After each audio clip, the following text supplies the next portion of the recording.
They created a chat without me.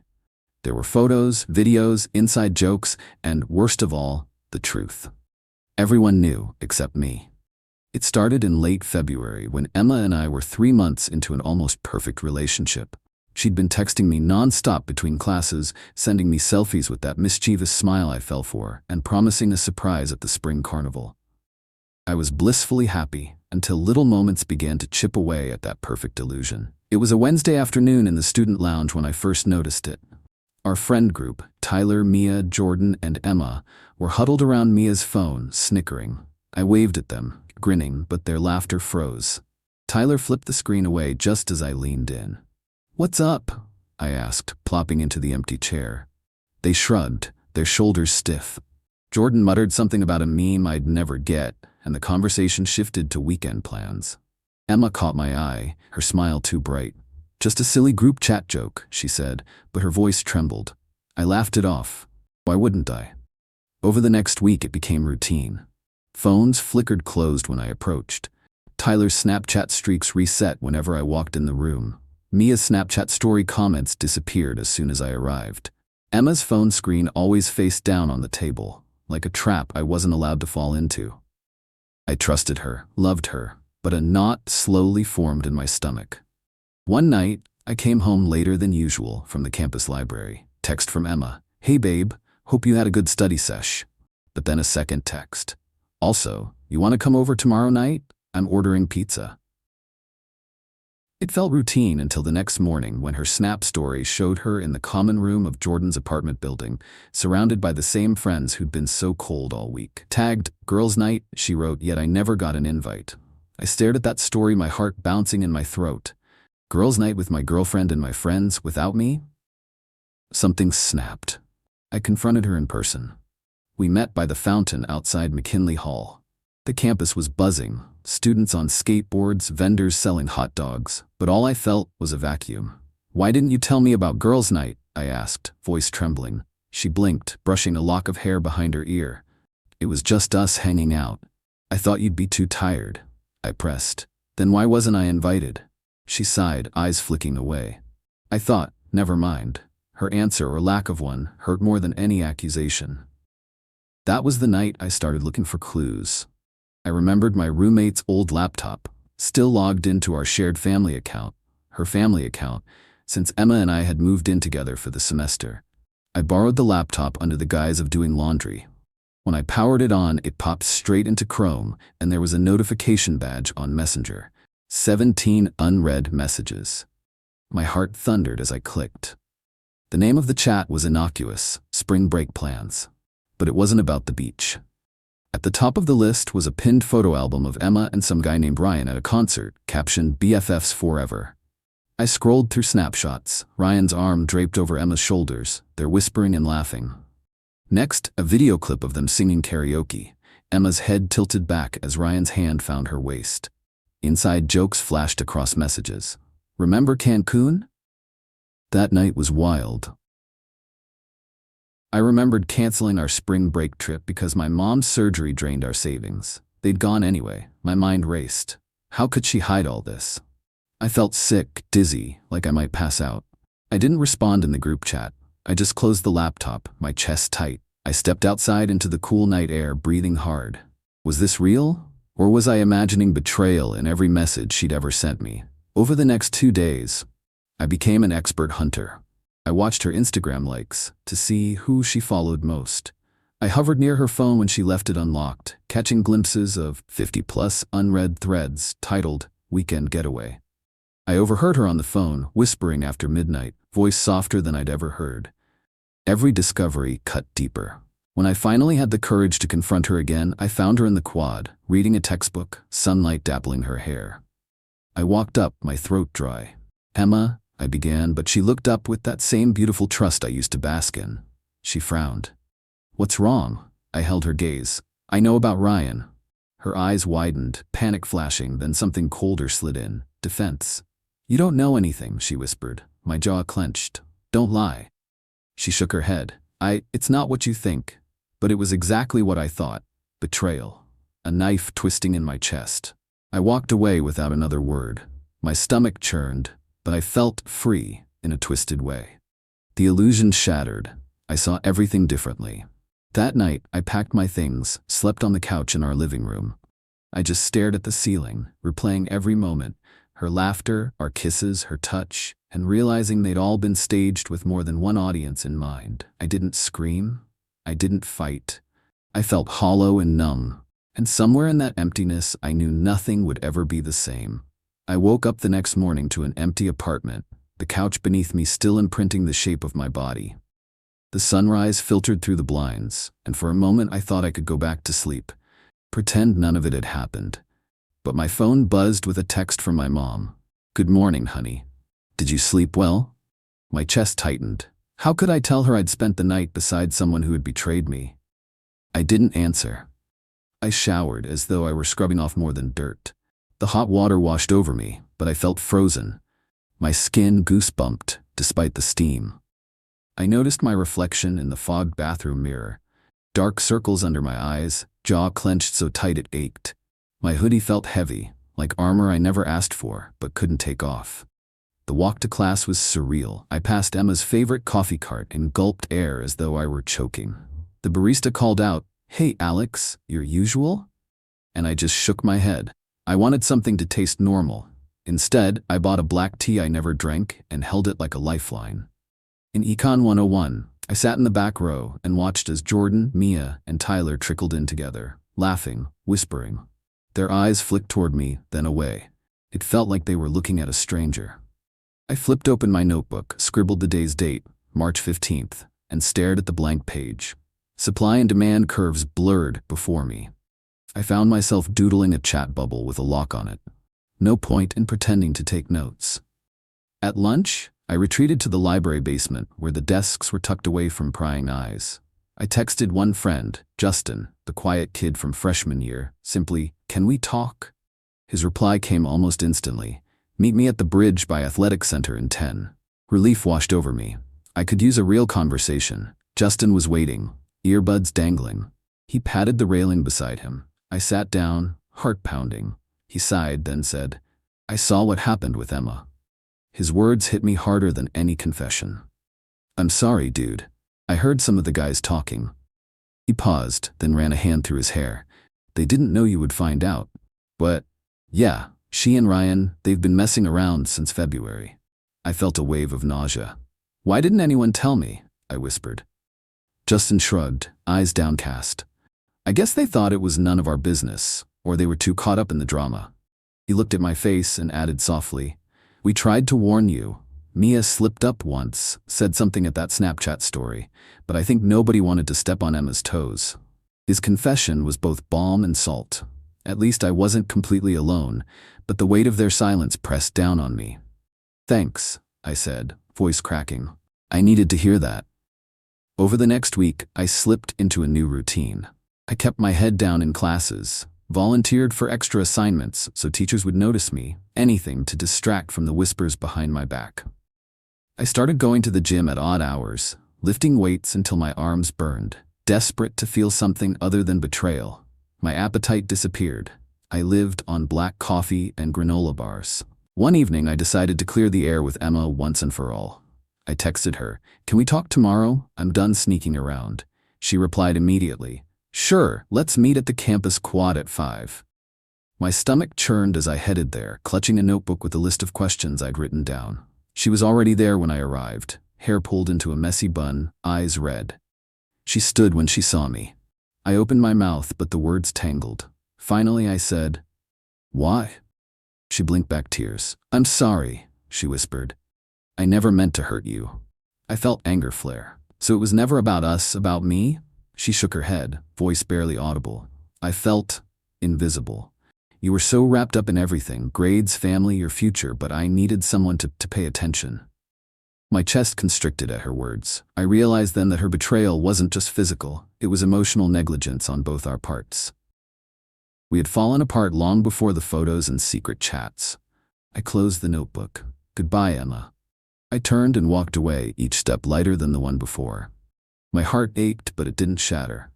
I felt the first flicker of something new, relief, maybe even hope. Over the following days, I changed. I stopped answering their texts. When Jordan invited me to study, I declined. I volunteered at the student cafe, serving cappuccinos to strangers whose smiles weren't fake. I joined the intramural soccer team, surprising myself when I scored the winning goal in overtime. My laughter returned, quieter but genuine. Teachers noticed. "You seem more focused," my econ professor remarked. My parents called, concerned. I told them I was fine. It was true. I was learning to stand on my own, to rebuild trust in myself. And one afternoon, as I sat on the steps of McKinley Hall, I realized that the betrayal had been the catalyst I never asked for. It had forced me to look up from the screen, to see who cared when pretenses fell away. The truth had stung, but it set me free. The late spring sun had a lazy warmth as I walked through campus, my backpack slung over one shoulder. Summer finals were just around the corner, but I felt strangely unburdened. The months since Emma had slowly slipped into something unfaithful had taught me more about myself than any textbook ever could. I still remembered the hollow ache that first night, but I also remembered the relief that came when I finally let go of the lie. I had taken to studying beneath the old oak by the library, pages of microeconomics notes spread around me like fallen leaves. One afternoon, as I worked through supply and demand curves, a voice said, "Hey, mind if I join you?" I looked up to see Harper, a mutual friend I'd barely noticed before, with her wind-tousled blonde hair and those quiet brown eyes that always seemed to be smiling. I nodded, scooting over to make room. She laid out her art portfolio, sketches of downtown scenes, charcoal drawings of street lamps, and cherry blossom petals drifting in the wind. "You're really good," I said, surprised by how easily the words slipped out. She smiled shyly. "Thanks. I'm Harper." I introduced myself, and for the next hour we swapped stories, her about her art history major, me about my econ projects. It was the first time in weeks I felt like I was connecting without walls. That evening, I replayed our conversation in my head. For weeks after Emma, I'd kept people at arm's length. I thought any new friendship would just end in another betrayal. But talking to Harper felt different, like discovering a new path in a forest I'd only ever glimpsed. The next day I texted her, "Coffee tomorrow?" She replied almost immediately, "Absolutely. 3 p.m. at the Bean Scene?" Over chai lattes that afternoon, we talked about everything from favorite movies to our families. She told me how she and her brother used to build forts out of couch cushions, how she dreamt of traveling to Paris someday. I told her about my mom's surgery, about how I'd learned the hard way that people you trust can sometimes hurt you, but that sometimes the people you least expect could heal you too. She reached across the table and touched my hand, gentle but sure. I felt a warmth spread through my chest. Summer arrived in earnest, and with it came final exams and end-of-year parties. One balmy Friday night, Harper invited me to an art show opening at a local gallery. I hesitated. My instinct was still to isolate. But then I thought of the oak tree afternoons, her laugh echoing in the coffee shop, and I said yes.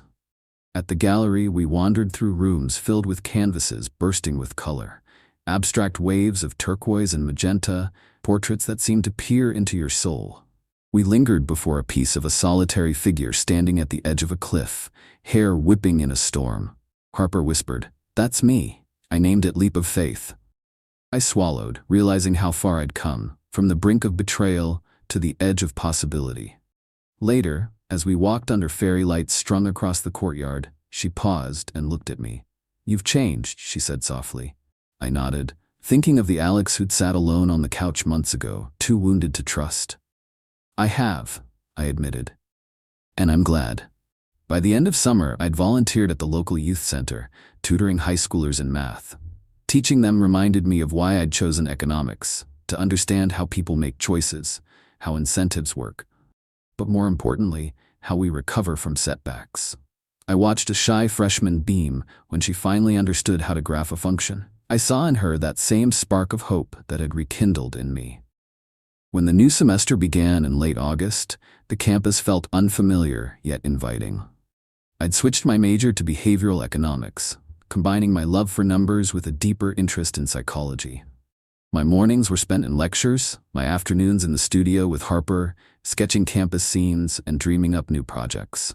I no longer worried about missing group chats or inside jokes. If someone excluded me now, it was their loss, not mine. One crisp morning, I bumped into Mia outside the student affairs office. She looked nervous, eyes downcast. "Hey, Alex," she said, voice barely above a whisper. "Can we talk?" I sighed inwardly. Part of me braced for more hurt, but instead she offered a genuine apology. "I'm so sorry for how we treated you. We thought we were having fun, but we never considered how it felt to be on the outside." Her words caught me off guard. I realized forgiveness wasn't a favor to them, it was a gift to myself. "I appreciate you saying that," I replied, feeling a weight lift off my shoulders. We talked for a few minutes, no blame, just honest acknowledgement. I left feeling lighter than I had in years. That night, I met Harper by the campus lake, where the water reflected the moon and the lights of passing boats. We sat in silence for a while, her head resting on my shoulder. Then she asked, "Are you ready to move forward?" I took her hand. "I think I've been moving forward since I realized who I want by my side." She smiled, and I knew exactly who she meant and where I belonged. The next day, I walked into my behavioral econ seminar with a confidence I'd never had before. The betrayal that had once made me feel small now felt like a distant echo, an event that had broken me open so I could grow stronger. I chose to step into the room, to share ideas, to laugh at jokes that included me, and sometimes to laugh with people I hadn't expected. The chat rooms, the gossip, the secrets, they all faded into the background because I had discovered something far more important: my own strength and the possibility of genuine connection. And that truth, I knew, would always be worth more than any group chat could ever offer. The first crisp mornings of the fall semester brought an unexpected calm. I found myself waking before my alarm, not from anxiety but from a quiet excitement. Today I would finally give my first presentation in behavioral econ, the one I'd spent weeks refining. I dressed carefully, a clean, pressed shirt and jeans that fit just right, because for the first time in months, I wanted to look the part of someone who belonged. As I walked across the quad, the air smelled of turning leaves and fresh paper, and I breathed deeply, letting the scent settle like a promise. In class, I clicked through my slides on decision-making biases, showing how framing effects could sway real-world markets. My palms tingled as I spoke, but the words came smoothly. I even cracked a joke about the endowment effect, being the reason I still can't throw away my high school yearbook. A few classmates laughed, and I caught Harper in the back row, nodding and giving me a thumbs up. When I finished, applause rippled through the room, and for the first time I felt a surge of pride that had nothing to do with anyone else's approval. Afterward, Harper and I met under our oak tree. She slipped her hand into mine. "You nailed it," she said, and I smiled so wide my cheeks ached. We spent the next hour brainstorming ideas for her senior art show and my group project on behavioral nudges. Working side by side, we built a shared vision. A campus campaign encouraging students to reduce food waste, complete with posters she would design and a small experiment I'd run in the cafeteria. It felt good to create something positive together, to use our own experiences, my betrayal, her empathy, to guide others toward better choices.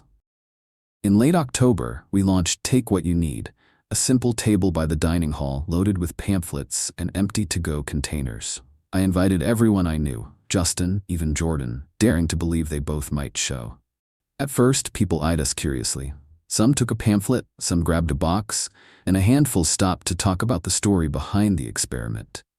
I stood there, heart in my throat, as students confessed they'd thrown out perfectly good meals or felt too shy to ask for donations. Harper caught my eye, and I realized this was exactly why I'd switched majors, to understand not just the numbers, but the people behind them. The campus newspaper ran a short piece on our project, quoting me, "We hope to remind students that waste isn't just about trash, it's about missed opportunities and unseen needs." The headline called it an experiment in empathy, and I couldn't stop grinning when I saw it pinned to the bulletin board. That evening, I texted Emma's number, something I'd deleted long ago, to thank her for teaching me how cruelty could spark compassion. I never expected a reply, but I wrote the message anyway, a silent acknowledgement that she had been part of my journey, even if only as a lesson in what not to tolerate. Halloween arrived with a frenzy of costumes and parties. Harper dressed as Frida Kahlo, paintbrush in hand, while I threw together a mad scientist outfit, lab coat, goggles, wild hair. We wandered through decorated dorms, telling each other ghost stories and sampling candy from every open door. At one point, I slipped away to grab fresh apples for caramel dipping, and when I returned, a group of sophomores from my seminar had gathered around our table. Jordan was among them, awkwardly offering me a fist bump. "Hey man, sorry again about how things went down," he mumbled, and before I could respond, Mia gave me a candy bar and said, "We missed having you around." I nodded, thanked them, but something in my chest stayed still. A border between who I used to be and who I was becoming. Later that night, as Harper and I walked back along empty pathways lit by lanterns, she stopped me. "I'm so proud of you," she said, voice soft. I leaned my head against her shoulder. "I'm proud of me, too," I admitted. "I've learned that sometimes you have to lose yourself before you can find who you really want to be." November brought midterms, and with them, the inevitable stress. I found myself juggling study sessions with Harper's painting deadlines and our weekly tutoring at the youth center. Some nights I fell into bed exhausted, muscles aching from lifting boxes of canned goods for the take what you need drive we'd organized for Thanksgiving. But every morning, I woke determined to show up, to honor the promise I'd made, to myself, to the students I tutored, and to the stranger who overheard my heartbreak and helped me heal.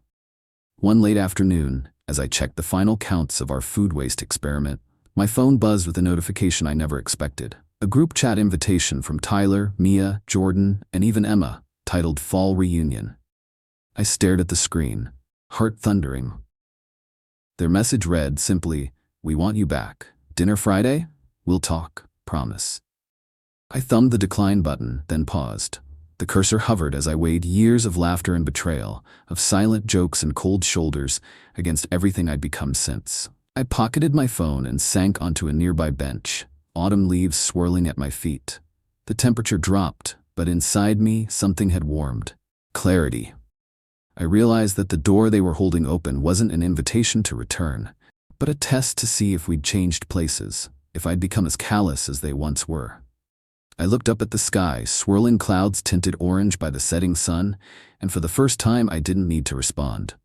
I had my own path now, guided by honesty, compassion, and the quiet knowledge that true belonging isn't given, it's grown. And with that thought, I smiled at the crisp air, stood up, and walked away toward my next chapter.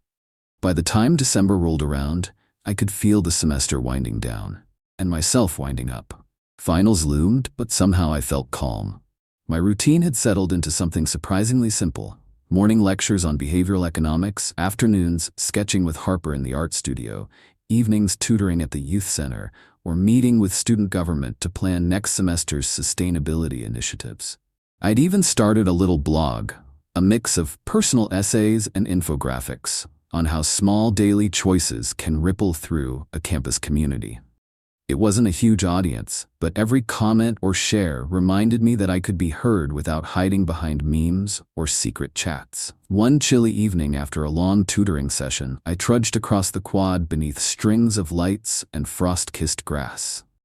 My phone buzzed with a notification from that blog, a message from someone named @Greenleaf Initiative wanting to collaborate on a food recovery program. I smiled, thinking back to the "take what you need" experiment. I sent a quick reply, something I never would have had the confidence to do in February, and set up a meeting for early January. Winter break arrived, and I returned home to a small town a few hours away. Even Woodstock Avenue felt different after the betrayal, as if every shop window and familiar face held echoes of my old self. My parents noticed the change immediately. "You seem lighter," my dad said over dinner one night. My mom just hugged me tight, as if she'd been waiting months to hold the son I'd nearly lost to heartbreak. I laughed more easily, talked about my plans for the spring semester, an internship at a local nonprofit, a proposal for a campus-wide recycling challenge, and saw their eyes shine with pride. On New Year's Eve, I called Harper just before midnight. She was at an art gala downtown, wearing a deep red dress and glittering earrings, so unlike our usual sweatpants and sweaters vibe. But the moment I heard her laugh, all the noise melted away. We counted down the last 10 seconds of the year together over video chat, and when the clock struck midnight, we shouted, "Happy New Year," in unison. I realized then that true connection doesn't happen in hidden group chats. It happens when you let someone else into the quiet moments. Back on campus in January, the world felt fresh and full of possibility. My internship began at a community food bank, where I helped design low-cost educational materials on budgeting and nutrition.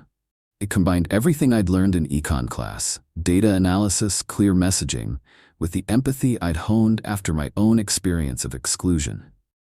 I watched families line up for donated produce, saw kids beam when they learned how to stretch a grocery dollar, and felt a sense of purpose I'd never known before. Meanwhile, my relationship with Harper deepened in ways I'd only dared imagine. We spent Saturday mornings exploring vintage bookshops, Sunday evenings cooking soup in my apartment kitchen, and late nights talking about everything, from the ethics of behavioral nudges to the latest indie film festival. One snowy February afternoon, she pressed a small, wrinkled envelope into my hand. Inside was a ticket to Paris, the city she'd always wanted to visit. "I want us to go together," she said. My heart soared. I thought of all the graffiti-covered walls, candlelit bistros, and sidewalk cafes we'd discover. It was a chance to begin something new, unburdened by old hurts. Still, I hadn't entirely closed the door on my past. One afternoon, as I was organizing old files on my laptop, I noticed a folder labeled Old Chats, untouched since March. Curiosity tugged at me, but when I saw the names Emma, Ryan, Jordan, I hesitated. I hovered my cursor over spring break plans, then closed the folder. It struck me how far I'd come. Someone once could define me by their secrets, but now I defined myself by the choices I made when they excluded me. In the weeks that followed, I wrapped up the spring semester with a presentation on my blog's impact metrics and a poster session on campus sustainability. I graduated with honors, a minor in psychology, and an offer to join a nonprofit innovation lab. At graduation, I found Emma in the crowd. She gave me a tentative wave and mouthed, "Congratulations." I smiled and lifted my diploma in acknowledgement, then turned back to my family, who cheered louder than anyone. I realized the applause wasn't for a piece of paper, it was for the person I'd become. As I packed up my cap and gown, I thought of that locked group chat, of inside jokes without me, of whisper networks and unspoken betrayals. I felt no bitterness, only gratitude. Betrayal, I learned, isn't always a shout. It's often the softest exclusion, the laughs that die when you approach. But truth has a way of seeping out, even in the quietest corners. And when it does, you have a choice. Stay where they left you, or build something new from the pieces. I chose to build.